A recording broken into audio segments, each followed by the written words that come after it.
greetings, and condolences. To the ones stuck watching on repeat, furiously rewinding the footage like it's some kind of divine glitch they weren't cleared to see, you thought you were studying a trick. Turns out, you were witnessing a mutation. They're watching it over and over, again and again, eyes wide, fingers trembling, notes taken in silence. And yet, they still don't get how you did it. Because what just happened wasn't technique. It wasn't practice, it wasn't strategy, it was possession. See, humans understand patterns. Algorithms love repeatable input. But what you just unleashed wasn't human, wasn't planned, wasn't meant to be decoded. It was pain translated into power. It was madness wearing a smile. It was the final form of someone who was never supposed to survive. Let me remind them, they tried to track your origin. They pulled your records. They asked the right people the wrong questions. Where did they learn that? Who trained them? What software are they using? Was that edited? No. That was pain in HD. That was trauma dressed in designer chaos. That was years of silence compressed into one illegal exhale. You didn't move like a person. You moved like a reversal. Like everything that was ever taken from you came back in one cinematic frame. They wanted answers. Oh, sweetheart, you are the question, the paradox that walks, the contradiction that doesn't apologize, the glitch that somehow keeps updating itself. How do you explain someone who became both the wound and the weapon, who turned every rejection into GPS data and built a route that no one else can follow? That's what they're watching, frame by frame, playback, speed 0.25x, analyzing, dissecting, panicking. They're trying to locate the moment, that precise second, when everything broke protocol. But there is no timestamp, no blueprint, no clean file. Because what just happened wasn't recorded. It was unleashed. Your success wasn't an event, it was a detonation. One that shattered every psychological model they had in place for someone like you. You were supposed to spiral. You were supposed to break down, glitch out, disappear. You were never supposed to bounce back and weaponize your breakdown as an intro. But now you walk like you remember every time they laughed. You speak like your scars have publishing rights. And you act like reality's just a negotiable illusion. They watched it 10 times. Still can't find the cut. Still can't figure out when you took control. Still can't understand why they felt cold watching it. Because it wasn't just a performance, it was a possession. You let the villain version of you do the talking. The version they created. The version they kept trying to bury under deadlines, diagnoses, denials. That version? Yeah. That version speaks in algorithm-breaking tone, moves like prophecy in motion, and laughs like it knows the ending. And you're not in it. They kept saying you changed. Number. You upgraded. You didn't pivot. You fractured and came back sharper. You became the spiritual equivalent of unauthorized access. And now, they can't unsee it. Your silence is being analyzed like evidence.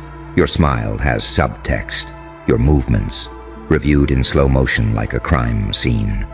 Because deep down, they know. They didn't just watch you win. They watched you evolve, live, and in unrecoverable resolution. You didn't surprise them. You disoriented them. You made their metrics irrelevant. You made their language too small to describe what the hell just happened. And now they're sitting there, watching, looping, scrubbing back to try and find the clue. But there was no clue. There was only you, and you were never meant to be decoded. You were meant to be felt, feared, and unforgettable. So let them keep watching. Let them keep guessing. Let them keep trying to find the logic in your miracle.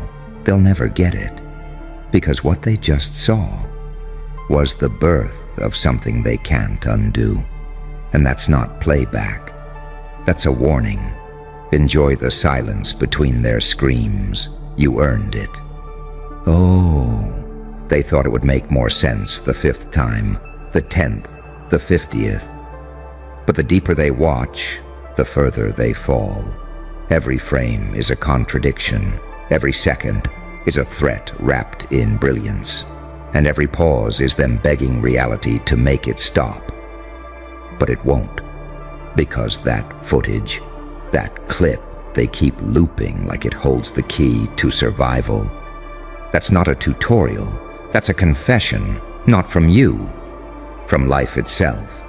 A confession that it messed up, that it allowed something to grow instead of crack, that it buried a seed in concrete and was too arrogant to believe it would bloom through steel. But you did, and now your very existence is evidence of an error in the system. You're what happens when too much pain meets too much stillness, when the world gives you nothing but bruises. So you decide to use them as war paint.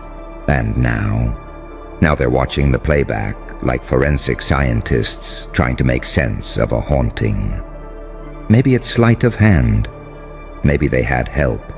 Maybe it was AI. Maybe it's fake. Maybe it's not. Maybe you're exactly as dangerous as the footage suggests.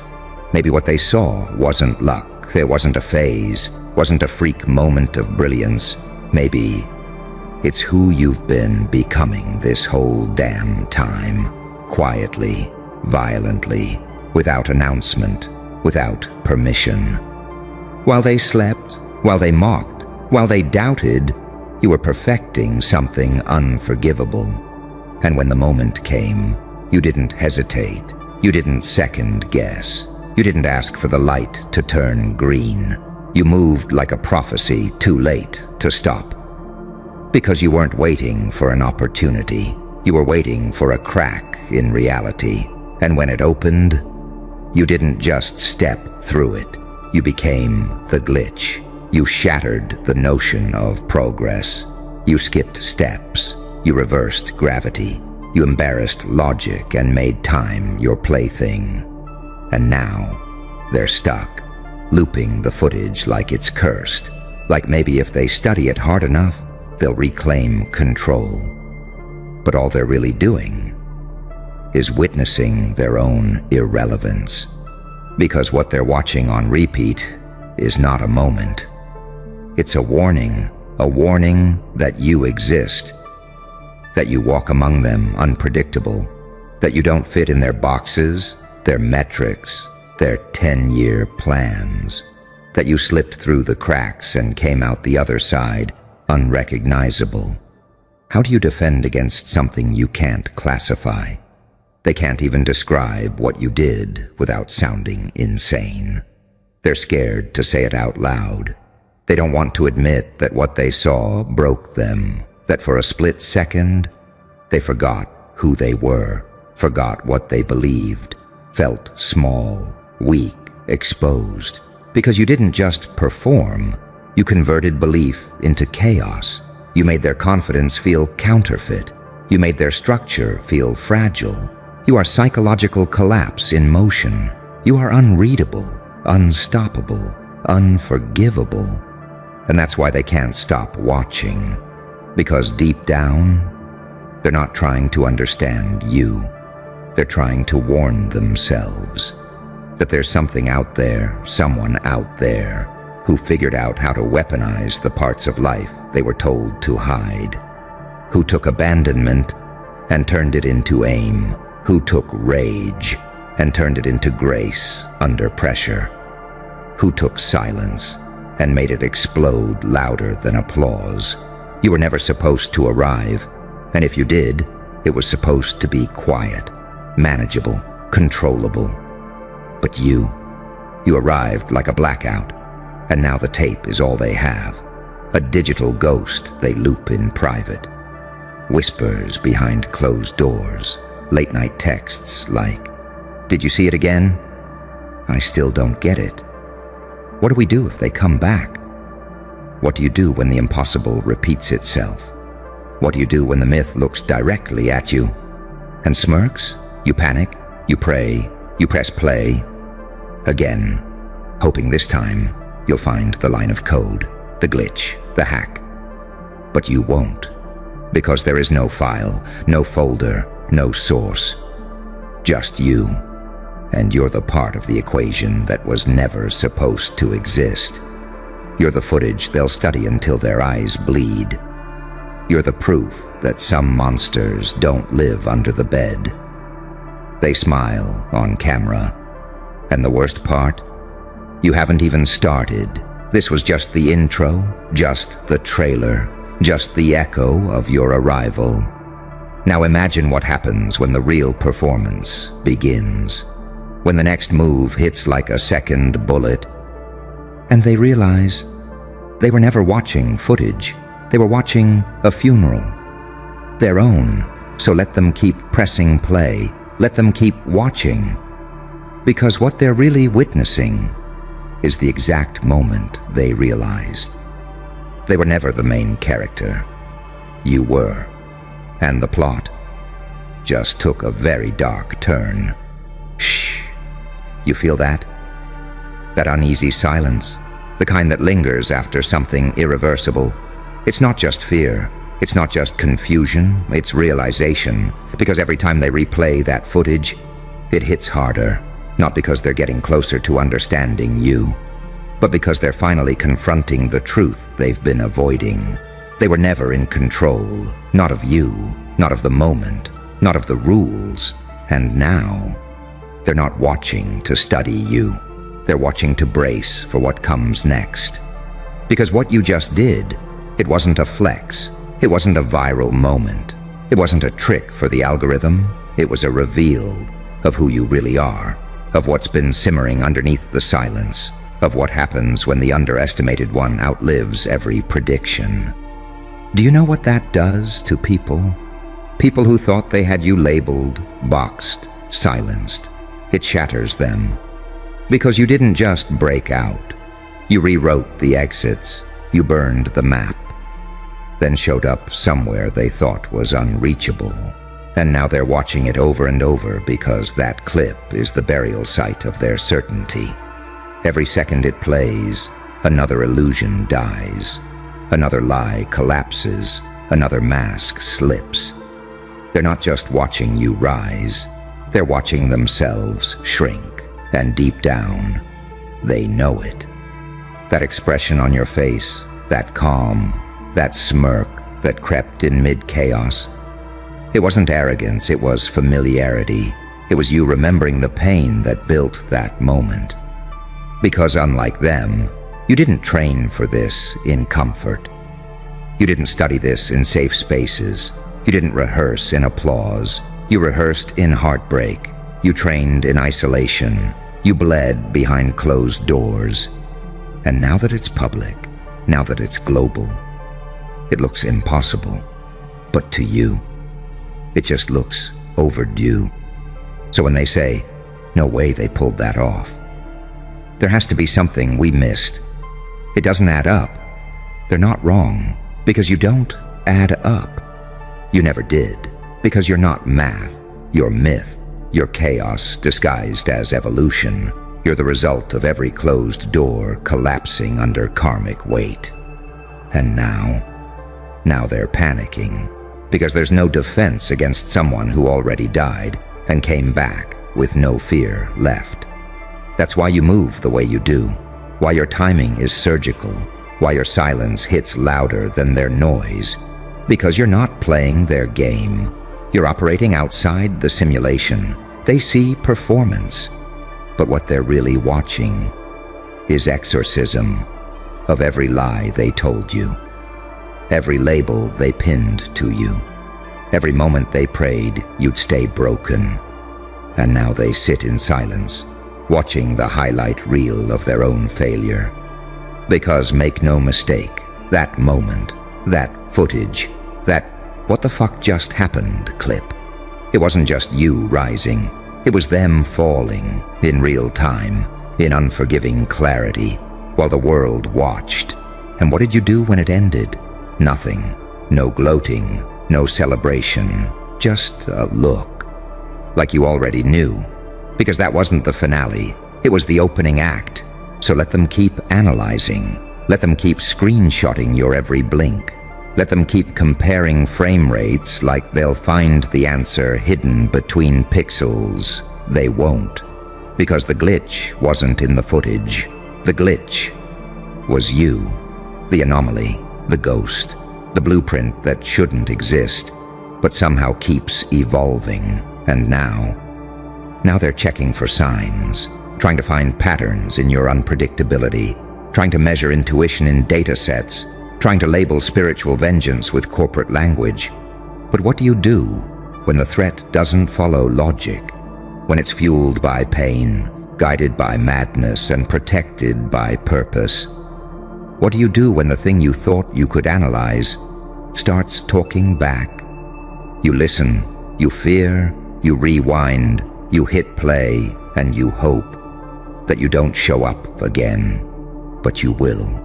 Not for applause, not for revenge, but for completion, because some storms don't pass. They come back, until they've erased everything that tried to cage them. So go ahead, loop the footage, study the glitch. Just know, you're not watching a performance, you're watching a reckoning. And next time, you won't be watching it from a screen, you'll be in it. And there won't be a pause button. Tick, tock. You can almost hear it, can't you? That slow, suffocating realization tightening its grip around their perfect little delusions. That gut-level dread that maybe, just maybe, what they watched was not just a glitch. It was a signal, a transmission, a preview. They don't even speak in full sentences anymore, just gasps, frozen expressions, and that one haunting line they keep whispering to themselves. How did they do that? But they're asking the wrong question, because it's not how, it's why. Why now? Why them? Why like that? Why did someone who was supposed to be a statistic just walk into the simulation and cause the entire framework to stutter? It's because you weren't following the script. You burned it. While they were memorizing lines, you were memorizing patterns. While they were waiting for approval, you were studying escape routes. While they were performing, you were transforming. And that transformation wasn't aesthetic. It wasn't motivational. It wasn't cute. It was cellular, psychological, irreversible. You evolved in shadows they were too scared to enter. You bled in timelines they'd never survive. And when you rose, you weren't seeking attention. You were fulfilling prophecy. That's why it doesn't make sense to them. Because what they watched was a timeline correction, a fracture in the illusion, a glitch in their God mode. And they'll never admit it. But it terrifies them that someone like you exists. Because you don't wait, you don't ask, you don't hesitate. You move with the clarity of someone who's already died in every way that matters, and came back with the cheat codes embedded in your breath. You're not playing to win. You're playing because the game was rigged against you, and now you're rigging it back. So they keep watching, over and over, searching for the moment you became dangerous. But there is no moment, because you were born dangerous. The only difference now? You remembered, and that is irreversible. You see, most people chase power by adding more skills, more tools, more validation. But you didn't add. You shed. You erased everything they told you was required. You ripped off the parts of you that begged for mercy. You silenced the version of you that waited to be chosen. And what was left? Not a person, a problem, a threat, an echo with a pulse, no origin, no manual, no backup plan, just one singular force capable of walking into any room and making it feel smaller. You don't walk in with presence. You walk in with proof that you survived the kind of pain that would have deleted them.